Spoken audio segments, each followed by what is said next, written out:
আপনারা জানেন গত ২৬ তারিখ এই যে কোর্ট বিল্ডিংয়ে যে তাণ্ডব চিন্ময়ের নেতৃত্বে চিন্ময়ের অনুসারীরা এখানে চালিয়েছে, এটা আদালত ভবনে হামলা চালিয়েছে, আপনার কোর্ট বিল্ডিংয়ের মসজিদে আপনার হামলা চালিয়েছে।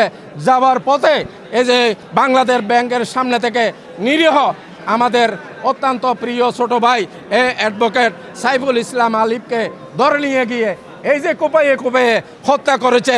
এখনো পর্যন্ত প্রিজন সেলে থেকে দাঁড়িয়ে একটা হ্যান্ডমেক দিয়ে এক কর্মসূচি ঘোষণা করেছে। তার নির্দেশনার পরিপ্রেক্ষিতে এই হত্যাকাণ্ড করা হয়েছে।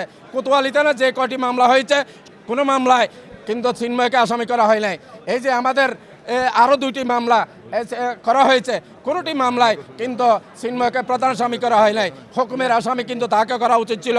আমরা অনতিবিলম্বে চিন্ময়কে প্রত্যেকটি মামলায় হুকুমের আসামি করার জোর দাবি জানাচ্ছি এবং সবাইকে ঐক্যবদ্ধ থাকার উদাত্ত আহ্বান জানাচ্ছি। সকল মিডিয়াকে প্রকৃত তথ্য তুলে ধরার জন্য জোর দাবি জানাই।